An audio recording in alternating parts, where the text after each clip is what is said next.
dimuliakan oleh Allah Subhanahu wa taala di alam kubur menuju alam mahsyar bertemu dengan Allah Subhanahu wa taala. Yang pertama kali akan Allah tanyakan kepada kita sebagai hambanya ialah tentang sholatnya. Sempurnakah sholat kita semuanya? Adakah sholat yang Allah wajibkan kepada kita semuanya? Sudahkah kita laksanakan semuanya? Itu yang pertama kali akan dihisab oleh Allah Subhanahu wa taala. Idza salaha amal, apabila salatnya baik, maka yang lainnya pun akan ikut baik amalan kita. Tapi idza fasada sa'il amal kullu, apabila salatnya rusak, maka amalnya pun pun akan rusak. Salat adalah kunci segala ibadah kita kepada Allah Subhanahu wa taala. Dan salat tidak bisa diganti ditambah dengan ibadah yang lain. Salat tidak bisa ditambah dengan sedekah, ditambah dengan sedekah, ditambah dengan haji, ditambah dengan umrah, ditambah dengan zakat, tidak bisa. Kalau satu waktu saja salat kita tambah dengan zakat, tidak bisa. Kalau satu waktu pun kita tinggalkan salat tambah dengan puasa, tidak bisa. Bahkan puasa tergantung salatnya, bahkan haji tergantung salatnya, sedekah tergantung salatnya. Diterima salat kita, diterima puasa kita, diterima haji kita, diterima umrah kita, diterima sedekah kita kalau kita sholat pada jamaah yang berbahagia. Apapun amal kita yang begitu banyak kita lakukan di pagi hari sampai sore hari, kalau tidak ada satu sholat saja hilang, maka amal itu pun tertunda di para jamaah. Kalau seandainya tadi kita tidak sholat subuh, tadi kesiangan tidak sholat subuh,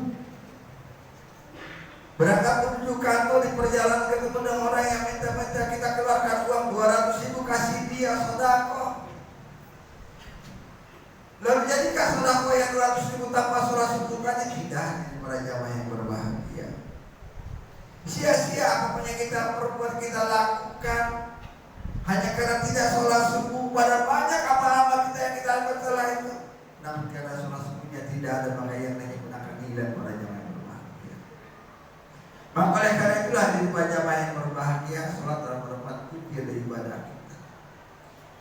Untuk sholat cuma dua, satu lupa dan yang kedua tidur. Kita tidak dosa karena terlambat sholat kalau kita ketiduran, kita tidak dosa karena terlambat sholat kalau kita lupa. Selagi kita masih ingat, maka tidak ada usaha kita boleh meninggalkan sholat. Sakit sekeras apapun penyakit yang kita derita, yang lalu bebaskah kita sholat? Tidak. Sibuk sesibuk apapun pada saat itu kita bolehkah kita meninggalkan sholat? Tidak. Tidak bisa sholat diganti dengan apapun dalam kehidupan kita di jamaah yang berbahagia. Namun pada kenyataannya masih banyak di antara teman dan saudara kita. Kalau kita coba datang menengok dia ke rumah sakit, atau di rumah dia sedang berbaring sakit, yang kadang-kadang menganggap karena sakit terlalu berat sampai sholat pun dia tinggalkan. Padahal sakit itu ada merupakan ujian dari Allah Subhanahu wa taala. Di saat sehat masih kita mampu sholat subuh, sholat asar, sholat maghrib, sholat isya, sholat subuh, bahkan ditambah dengan sholat sunnah. Lalu Allah uji kita dengan senang, dengan penyakit dan saat sakit, pastikan kita mampu melaksanakan sholat dan itu beraja banyak. Sakit itu ujian. Bahasa sabar di dalam sakit bukan berarti kita sabar menerima penyakit yang ada. Sabar di dalam penyakit, dalam keadaan sakit itu adalah kita sesakit apapun yang kita derita, tapi kita tidak pernah melupakan tentang sholatnya hati dan para jamaah dengan kondisi apapun, dengan keadaan bagaimanapun kita bisa melaksanakan. Maka oleh karena itulah hati para jamaah yang berbahagia yang akan menjadi hisaban Allah, kita dibangkitkan oleh Allah Subhanahu wa taala dalam menuju Allah Subhanahu wa taala. Sebelum Allah tanyakan bagaimana tentang keluarga kita, bagaimana tanggung jawab kita terhadap istri kita, bagaimana tentang usaha kita, Allah tanya sebelum tanyakan itu, Allah tanyakan tentang sholatnya terlebih dahulu. Sempurnakah sholatnya? Baikkah sholatnya? Adakah sholatnya semuanya? Kalau enggak ada, maka saya akan digantung amal-amal yang lain, akan digantung nanti di para jamaah yang berbahagia. Maka oleh karena itu Dan bermanfaat gampang tentang sholat. Seberat apapun penyakit yang sedang kita derita, sesulit apapun kita hidup, tapi jangan pernah kita lupakan sholat. Selagi masih ingat tentang sholat, masih sadar tentang sholat, maka tidak ada suasana boleh kita meninggalkan sholat. Ini hadirin para jamaah yang berbahagia. Sampai di dalam Al-Quran Allah berfirman, wasta'inu bis-sabri was-shalah wa inna lakabiratun illa 'alal khawasiin alladzina yadunna annahum mulaqu rabbihim wa annahum ilaihi raji'un. Wasta'inu bis-sabri was-shalah, mohonlah kalian kepada Allah, mohonlah kalian kepada Allah. Bis-sabri was-shalah, dengan sabar dan salat. Wa inna lakabiratun, Allah jelaskan wa inna lakabiratun, masalah itu berat. Sholat itu berat. Jangan kita dalam keadaan sakit, dalam keadaan sibuk, sehat pun kadang-kadang kita berat sholat itu. Allah jelaskan wa inna lakabiratun, sholat itu memang berat. Illa 'alal khawashiin, terhadap orang-orang yang khusyuk. Siapa mereka orang yang khusyuk? Alladzina yazunnuna annahum mulaqu rabbihim wa annahum ilaihi raji'un. Yang mereka yakin bahwa mereka akan bertemu dengan Allah Subhanahu wa taala, akan dipertemukan dengan Allah Subhanahu wa taala. Saat kita dipertemukan dengan Allah, tidak ada yang ditanyakan selain daripada sholat yang pertama kali. Yang meyakini hal ini, maka baru kita tidak akan merasa berat. Ketika kita kurang yakin bahwa kita akan bertemu dengan Allah, agak berat. Dan Allah yang menyatakan wa inna lakabiratun, bahwa sholat itu memang berat. Illa 'alal khawashiin, terkait orang-orang yang khusyuk. Orang yang khusyuk alladzina yazunnuna annahum mulaqu rabbihim, mereka yang yakin, yang meyakini bahwa mereka akan bertemu dengan Allah. Sehingga dia sadar ketika bertemu dengan Allah, karena sholat akan menanyakan, dia berusaha bagaimana cara ketika hidup di dunia ini melaksanakan sholat sebaik-baiknya. Ini hadirin para jamaah yang berbahagia. Jadi satu ibadah ini yang tidak bisa digantikan dengan yang lainnya, dengan ibadah-ibadah yang lainnya. Maka menentukan segalanya adalah sholat. Orang puasanya sah, orang hajinya sah, orang umrohnya benar, sedekahnya diterima kalau dia sholat terlebih dahulu. Ketika dia haji tanpa sholat, ketika dia puasa tanpa sholat, puasanya tidak akan diterima oleh Allah Subhanahu wa taala. Ketika haji tanpa sholat, haji tidak diterima oleh Allah Subhanahu wa taala. Walaupun Tuhan juga yang dia keluarkan untuk masyarakat yang haji, tapi saat dia tidak sholat, maka haji tidak akan diterima oleh Allah Subhanahu wa taala.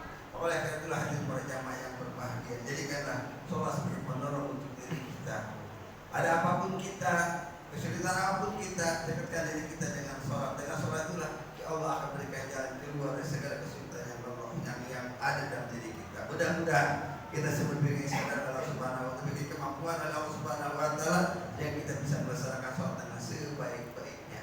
Barakallahu li wa lakum fil Qur'anil azim, wa nafa'ani wa iyyakum bima fihi minal ayati wa dzikril hakim, wa taqabbal minni wa minkum tilawatahu innahu was-sami'ul 'alim. Aqulu qawli hadza wa astaghfiru wa lakum wa sa'il muslimin wa muslimat wa aminu fastaghfiru innahu ghafurur rahim. Allahumma shalli ala sayyidina Muhammadin wa ala ali sayyidina Muhammad.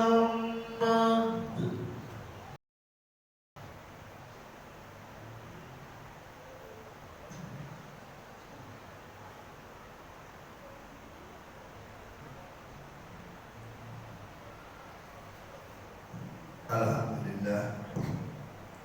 Alhamdulillahil wahidil ahadis samadil ladzi lam yalid wa lam yulad wa lam yakul lahu kufuwan ahad.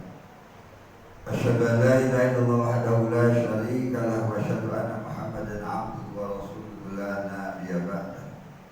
Wa shalli wa sallim ala Rasulillah Muhammadin abdillah wa ala alihi wa ashabihi wa man tabi'ahum wa la hawla wa la quwwata illa billah, amma ba'du. Wa ya ayyuhal hadirun rahimakumullah, ittaqullaha wa tuqatihi wa la tamutunna illa wa antum muslimun. Wa alamu anna Allah ta'ala shalla ala nabiyyi qadima fa qala ta'ala inna Allah wa malaikatahu yusholluna 'alan nabi ya ayyuhalladzina amanu shallu 'alaihi wa sallimu taslima. Allahumma shalli wa sallim ala sayyidina Muhammadin khatamin nabiyyin wa ala alihi wa sahbihi ajma'in wa ala tabi'ina wa man tabi'ahum bi ihsan ila yaumil Allahumma ighfir lil mu'minina wal mu'minat wal muslimina wal muslimat al ahya'i minhum wal amwat innaka sami'un qaribun mujibud da'wat wa qadiyal hajat. Allahumma ij'al islam wal muslimin wa ahlikil kafat wal musyrikin. Allahumma ij'al dinana dina Muhammadin sallallahu alaihi wasallam wa imanal mu'minin wa islamal muslimin wa salatana salatal khashi'in wa niyatal mukhlisin wa amalana amal sholihin wa hayatana hayatal ulama wa mautana mautas syuhada wa sunnatan mawliya wa dakhilna jannata wal anbiya ya aziz ya ghaffar ya rabbal alamin. Allahumma lakal hamdu syukra wa lakal mannu fadla wa anta rabbuna haqqan wa nahnu abiduka dzika wa anta la tudrika ahla. Allahumma ya muyassir kulli asir wa ya jabir kulli kasir wa ya sahib kulli farid wa ya mugni kulli faqir wa ya muqawwi kulli dha'if wa ya mamana kulli bakhil yassir alaina kulli asir wa tasirul asir laka yassir. Rabbana zalamna anfusana wa illam taghfir lana wa tarhamna lanakunanna minal khasirin. Rabbana la tu'akhidhna in nasina akhtana. Rabbana wa la tahmil 'alaina isran kama hamalta 'ala qablina.